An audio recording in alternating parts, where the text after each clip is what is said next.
19 декабря 2012 года в Большом Кремлевском дворце состоялась очередная сессия Совета коллективной безопасности ОДКБ, заседание Межгосударственного совета Евразес, а также заседание Высшего Евразийского экономического совета на уровне глав государств. Сегодняшнее заседание завершает юбилейный для ОДКБ год. Мы отметили 20-летие подписания договора и десятилетие организации. За этот период она прочно утвердилась в роли одного из ключевых элементов обеспечения безопасности на евразийском пространстве. ОДКБ демонстрирует подлинно коллективный подход к решению задач по противостоянию современным вызовам и угрозам. Исходят из тесной взаимозависимости происходящих в мире процессов, незыблемости норм международного права, недопустимости вмешательства во внутренние дела суверенных государств. Игнорирование этих принципов, попытки навязать другим странам свои шаблоны может привести к самым серьезным последствиям. Драматическое развитие ситуации на Ближнем Востоке, в Северной Африке – самое наглядное тому подтверждение. Выстраивая свою работу в духе равноправия и общей ответственности, нам удалось продвинуться по всем основным направлениям деятельности организации. Военное сотрудничество, борьба с международной преступностью, прежде всего с наркотрафиком, кризисное реагирование. Начата подготовка к проведению миротворческих операций. Укрепляется военный потенциал ОДКБ, в том числе коллективные силы оперативного реагирования. В сентябре в Армении прошли очередные совместные учения КСОР «Взаимодействие 2012». Совершенствуется система управления. Так, должность начальника объединенного штаба ОДКБ будет теперь замещаться на 3 года и без совместительства с другой работой. На этот пост сегодня руководители государств познакомились, был представлен сегодня на этот пост Александр Игоревич Студеникин, и главы государств подтвердили свое решение назначить его на эту должность. Солидный наработанный опыт и уверенное организационное становление ОДКБ позволяет планировать действия на долгосрочную перспективу. Сегодня нам предстоит принять важный документ – основные направления развития военного сотрудничества государств-членов ОДКБ на период до 2020 года. Хотел бы отметить возросший уровень нашего внешнеполитического взаимодействия, внешнеполитической координации. За последний год сделано более 15 совместных заявлений по актуальным вопросам международной жизни.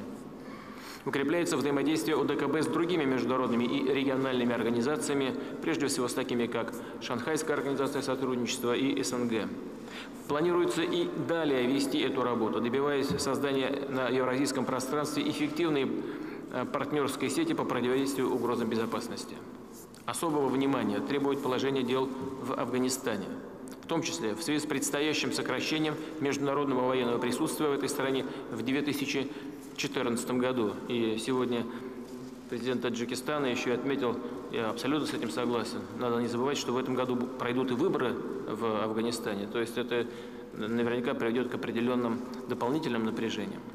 Все это нужно учитывать в нашей работе. Во исполнение договоренности майского 2012 года сессии СКБ ОДКБ подготовлен прогноз перспектив развития ситуации в Афганистане. Крайне важно на базе этого документа предложить адекватный алгоритм практических действий, призванных минимизировать возможные риски для всех наших стран. Еще один существенный пункт повестки – решение о развитии потенциала коллективного реагирования на чрезвычайные ситуации. На сегодняшней сессии председательство ОДКБ переходит от Республики Казахстан к Республике Кыргызстан. В том, что предстоящий период будет непростым, сомневаться не приходится. С сожалением мы констатируем, что конфликтный потенциал международных отношений по-прежнему нарастает. Этому способствует ряд объективных факторов, таких как эскалация насилия на Ближнем Востоке, обострение межгосударственных противоречий в энергетической сфере. Кроме того, произошел перекос существующей системы международной безопасности из-за стремления отдельных государств играть в ней ведущую роль без учета интересов других. Как следствие, сохранена практика оказания экономического и политического давления на суверенные страны. Для этого постоянно наращиваются масштабы и интенсивность информационного противоборства с ними. Не последнюю роль в сложившейся ситуации играет деградация действующей системы контроля над обычными вооружениями в Европе, вследствие чего мы наблюдаем появление признаков развязывания новой гонки вооружений. Для нашей же организации особенно чувствительным является вопрос защиты от угроз, исходящих из Афганистана. Таким образом, возложенная на ОДКБ миссия обеспечения национальной и коллективной безопасности, а также координация внешнеполитических позиций по международным и региональным вопросам в настоящее время востребованы как никогда. В целом мы удовлетворены работой этих механизмов взаимодействия. Однако коллективные указания постоянным представителям государств-членов, которые составляют их основу, нуждаются в адаптации современным вызовам и угрозам. В межсессионный период была проведена соответствующая работа совместно с Российской Федерацией, и мы внесли предложение по актуализации указаний. Несмотря на различные внешнеполитические устремления наших государств по отдельным вопросам, мы смогли определить направление совместных действий и оказания взаимной поддержки.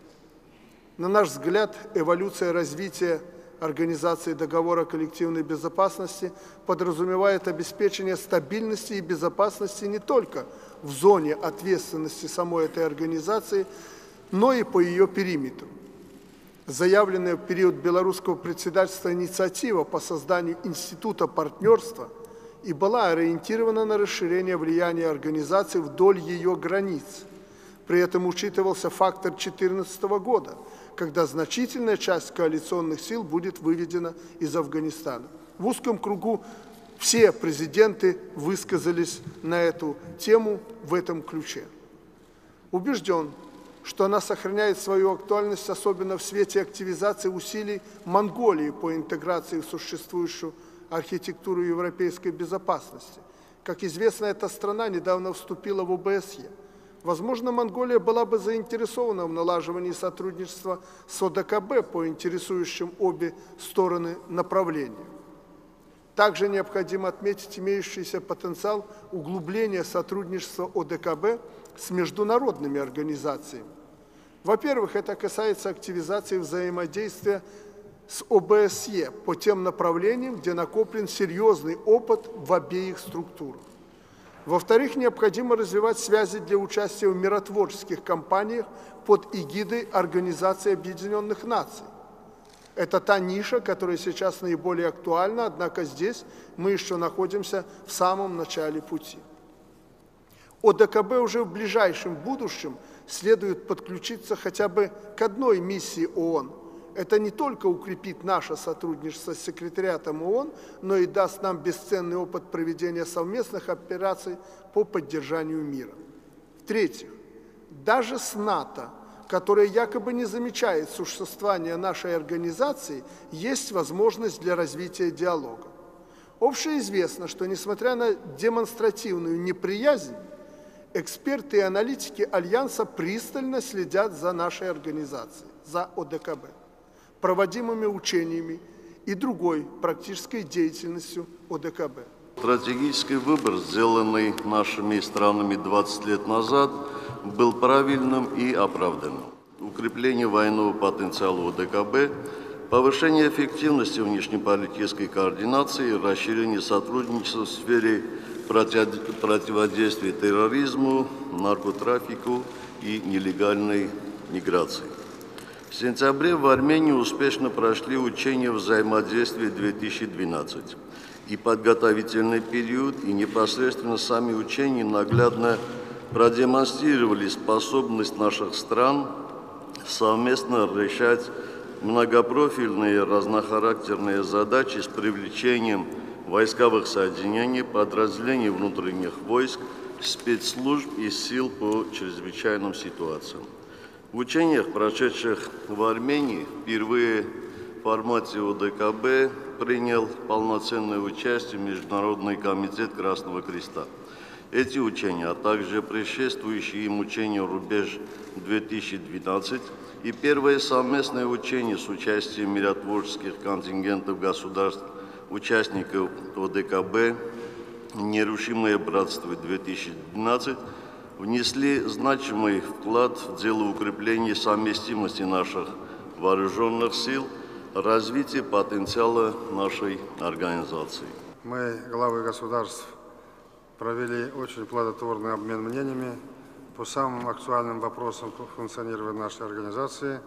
При этом особый акцент сделали на военном сотрудничестве, и это была главной темой председательствования Казахстана. Уверен, что по итогам сегодняшнего заседания деятельность в этой сфере в рамках организации получит не только дополнительный импульс, я считаю, это было очень основное, главное заседание из всех, когда мы достигли конкретных результатов укрепления военной части нашей организации. В 2012 году Казахстан принял на себя председательство в организации. Пользуясь случаем, хочу поблагодарить всех коллег за активное участие, содействие, поддержку, выполнение приоритетов, которые мы объявили при своем председательстве. Считаю, что предпринятые коллективные усилия были сосредоточены на тех направлениях, которые являются наиболее востребованными в связи с обстановкой, которая складывается вокруг наших стран. В сфере особого внимания организации находится ситуация в Центральной Азии. Она постоянно меняется, при этом, к сожалению, не становится более спокойной. Именно поэтому на центральноазиатском направлении реализуются наши совместные планы борьбы с наркотрафиком, укреплению и совершенствованию коллективных сил оперативного реагирования, создание общей системы ПВО, о котором мы тоже говорили и обсудили. Многие угрозы безопасности, предполагаемые, связанные с ситуацией в Афганистане, которые мы обсуждали в узком кругу и на специальных конференциях с участием наших афганских партнеров. Для решения этой проблемы ОДКБ готова к сотрудничеству как в многостороннем, так и в двухстороннем формате. Считаю важным развитие на базе нашей организации системы коллективного реагирования на чрезвычайные ситуации. И опыт наших стран, и мировая практика показывают, что сотрудникам МЧС наших стран часто приходится выполнять спасательные операции в ходе стихийных бедствий. Казахстан предоставил для этих целей учебно-тренировочный полигон МЧС «Скальный город Астана». Это направление было одним из приоритетов нашего председательствования в 2012 году. Надеюсь, оно будет продолжено в следующем году под председательством Кыргызстана.